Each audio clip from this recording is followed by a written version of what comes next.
మహిళలందరూ కూడా అక్కడికి వెళ్ళారు. అప్పుడున్నటువంటి రాజు ఏం చేశాడు తెలుసా?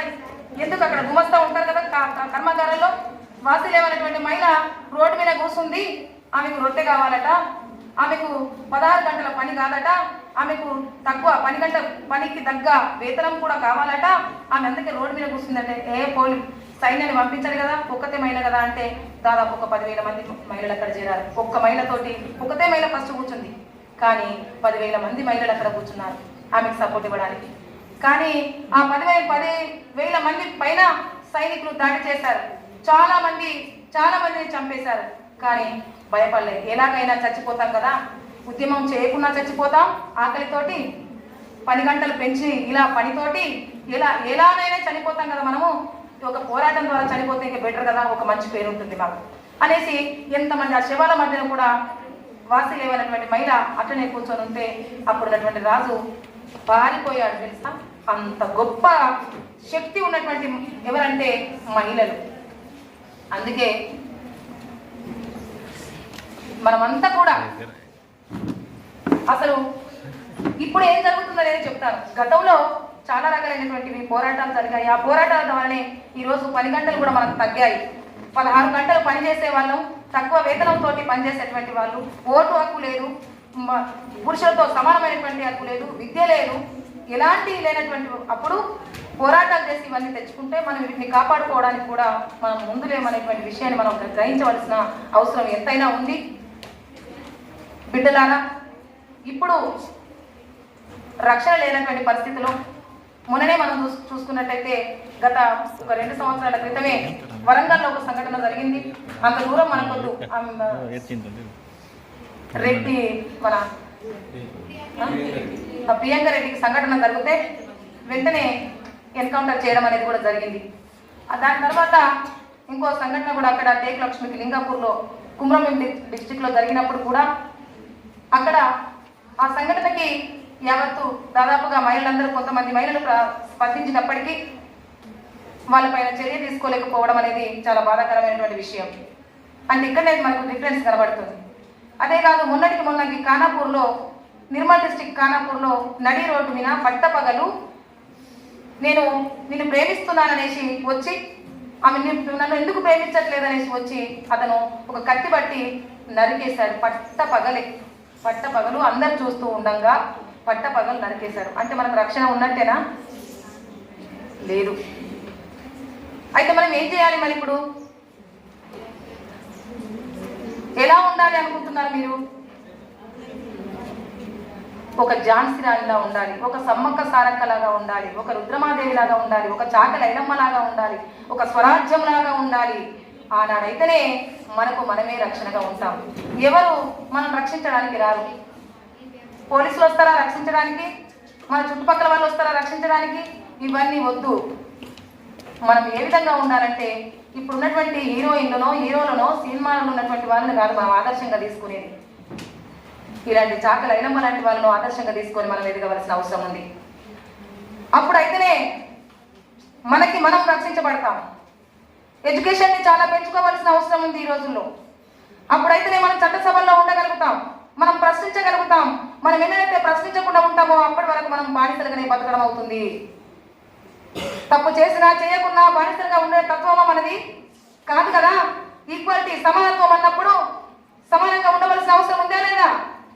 అందుకే సమానత్వం కోరుకోవాలన్నప్పుడు, సమానంగా ఉండాలన్నప్పుడు, మనం అన్నింటికి మనకు రక్షణగా ఉండాలన్నప్పుడు మనకు మనమే ఫస్ట్ రక్షణ కల్పించుకోవాల్సిన అవసరం ఎంతైనా ఉంది. మనం ఎడ్యుకేటెడ్ కాకపోతే, ఎడ్యుకేషన్లో మనం ముందు లేకపోతే, మనం చదివిన వాళ్ళమైతే నిజంగానే బానిసలుగా బతకవలసిన అవసరం ఉంటుంది. రేపు అత్తారింట్లో కావచ్చు, బయట సమాజంలో కావచ్చు, మనల్ని చులకన చూసే అవకాశాలు ఉంటాయి. అందుకే మనల్ని ఎవరు చులకన చూడకూడదు. ఈ సమాజంలో నేను సైతం ఒక్క మనిషిని, నాకు కూడా గౌరవం ఉండాలి, నేను కూడా 10 మందిలో సబాష్ అనిపించుకోవాలి, 10 మందిలో నన్ను అందరూ కూడా నమస్తే పెట్టే విధంగా నేను కూడా బతకాలి. ఈ సమాజంలో నేను సైతం ఒక మనిషినటువంటి ఒక అలా ఉన్నప్పుడే మనకు నిజమైనటువంటి గౌరవం మనకు దక్కుతుంది. కాబట్టి ఎన్నో స్కూల్స్, ఎన్నో మన కొరకు గవర్నమెంట్ స్కూల్స్, ప్రైవేట్ స్కూల్ చాలా రకాలైనటువంటివి వెలిసాయి. మనం పట్టుదలతోటి ఫ్రీడమ్ ఫైటర్స్ని ఎంతో మందిని మనం ఉదాహరణకు గుండెల్లో పెట్టుకోవాలి. అలాంటి వాళ్ళను ఆదర్శంగా తీసుకొని మనం ఎదగవలసిన అవసరం ఎంతైనా ఉంది. కాబట్టి మనమంతా కూడా సరస్వతి దేవుణ్ణి మొక్కుతేనో లేకపోతే ఇంకా దేవుళ్ళను మొక్కుతేనో చదువు రాదమ్మా, కాదు. మన పట్టుదల ఉండాలి, మన టైం టేబుల్ ఉండాలి మనకి. అప్పుడైతేనే మనం చదవగలుగుతాం. లేకపోతే దేవుని మీద భారం వేసి దేవుడా నాకు చదువు రావాలి, నేను ఎగ్జామ్లో ఫస్ట్ క్లాస్ మార్క్స్ రావాలి అంటే అవి వచ్చేటువంటి అవకాశాలు కాదు. దయచేసి మీరంతా కూడా బాగా చదివి, మీరంతా కూడా మధ్యతరగతి పిల్లలని నేను అనుకుంటున్నాను, లేదా కింది స్థాయి పిల్లలని అనుకుంటున్నాను నేను. అంటే ఉన్నత పిల్లలైతేనేమో ఎక్కడో అమెరికాలో ఎక్కడో ఉంటారు, వాళ్ళకి రక్షణ కూడా ఉంటుంది. కాబట్టి మనలాంటి వాళ్ళకి బడుగు బలహీన వర్గాల బిడ్డలకు రక్షణ అనేది లేదు. కాబట్టి మనకు మనమే రక్షణ కల్పించుకోవాల్సిన అవసరం ఉంది. ఎడ్యుకేషన్ని పెంచుకోవాల్సిన అవసరం ఉంది. ఉన్నత స్థాయికి వెళ్ళవలసిన అవసరం ఉంది. డాక్టర్లు, యాక్టర్లు, కలెక్టర్లు, టీచర్లు ప్రతి ఒక్క దాంట్లో మీరందరూ కూడా ఉండవలసిన అవసరం ఉంది. అప్పుడైతేనే మనము నిలబడతాము. మన కాళ్ళపైన మనం నిలబడితే అప్పుడు మనకి ఎవరి అండ అవసరం లేదు. కాబట్టి అందుకే మీరంతా కూడా ఒక స్థాయిలో ఉండాలనేసి నేను కోరుకుంటున్నాను. అందుకే నిజంగా ఈరోజు నాకు ఈ అవకాశాన్ని ఇక్కడ శ్రీనివాస్ గారు, అనిత గారు అండ్ జాకిర్ హుషన్ గారు నాకు ఈ అవకాశం ఇచ్చినందుకు చాలా నాకు ఆనందంగా ఉంది. ఎందుకంటే రేపు అంటే నేటి బాలలే రేపటి పౌరులు అని చెప్పుకుంటాం కదా, మాది అయిపోయింది. ఇప్పుడు మీరే ఈ దేశానికి రక్షణ కావచ్చు, ఈ దేశాన్ని రేపు ఏ విధంగా మలచాలనేటువంటి ఆలోచన ఉన్నటువంటి వాళ్ళంతా కూడా మీరే రేపు ఈ దేశ పౌరులుగా ఈ దేశాన్ని తీర్చిదిద్దే బిడ్డలుగా రేపు ఎదగవలసిన అవసరం ఉంది మీరంతా కూడా. అంటే ఈరోజు దేశం ఎవరి చేతిలోకి పోతుంది, ఏ విధంగా జరుగుతుంది, రాజ్యాంగబద్ధంగా ఈ రాజ్యం నడుస్తుందా అనేటువంటి విషయాన్ని కూడా మనం చదవవలసిన అవసరం ఉంది. మీరంతా ఇది తెలుసుకొని మరి ఇలాంటి సంఘటనలు జరగకుండా మనం అందరం కూడా మహిళలందరూ కూడా మనం ఐక్యంగా ఉండే విధంగా, మీరంతా కూడా ఒక ఐక్యంగా ఉండే విధంగా, మనం అందరం కలిసికట్టుగా ఏదైనా సంఘటన జరిగితే పోరాటాలు చేసే విధంగా, ఆ విధంగా ఉన్ననాడే మనం రక్షణ కల్పించుకుంటాము. లేకపోతే చాలా రకాలైనటువంటి మనం హింసలకు గురయ్యేటువంటి ప్రమాదం ఉంది. మీరు బాగా చదవాలి. సెల్ ఫోన్ దయచేసి మీరు సెల్ ఫోన్ ఇక్కడ సారు ఇక్కడ స్పీచ్ ఇస్తూ ఉంటే అటు సెల్ ఫోన్ చూస్తున్నారు. సెల్ ఫోన్ మనం చూడటమే, కానీ దేనికి చూడాలి, మనము దేని కొరకు చూడాలి అనేటువంటిది ఒకటి టైం ఉండాలి. దానికి ఒక విషయాన్ని చెప్పేటప్పుడు దాన్ని క్షుణ్ణంగా వినవలసిన అవసరం ఉంది. మరి అది కూడా వినకపోతే మనం ఎప్పుడు వినేది, ఎప్పుడు నేర్చుకునేది కదా.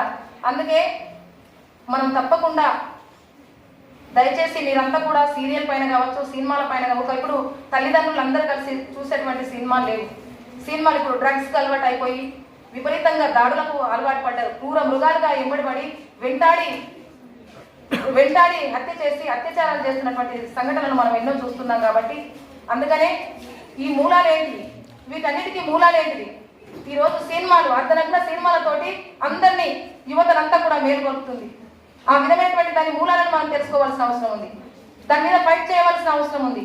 సార్ ఇప్పుడే చెప్పారు, అందరు కలిసి ఒక ఫ్యామిలీ కలిసి చూసేటువంటి సినిమాలు లేనటువంటి పరిస్థితిలో మనం ఉన్నాం. దాన్ని వ్యతిరేకించారు ఎందుకు? ప్రభుత్వాలు ఎందుకు దానికి ఛాయిస్ ఇవ్వాలి, పర్మిషన్ ఎందుకు ఇవ్వాలని మనం ఎందుకు అడగట్లేదు, ఎందుకు ఇస్తున్నారని మనం ఎందుకు ప్రశ్నించట్లేదు? అలాంటివన్నీ కూడా మనం కూడా దానికి అలవాటు అయిపోయి అరే బాగా చేస్తున్నారు, ఇవన్నీ అలా అయిపోయి మనము నిజంగా చెప్తున్నా మన దేశంలో చాలా రకాలైనటువంటివి జరుగుతున్నాయి. కాబట్టి వీటన్నిటికీ కూడా మనమే మూలకారకులం. ఎందుకంటే మనం చూస్తున్నాం కాబట్టి వాడు చూపిస్తున్నాడు అంతే.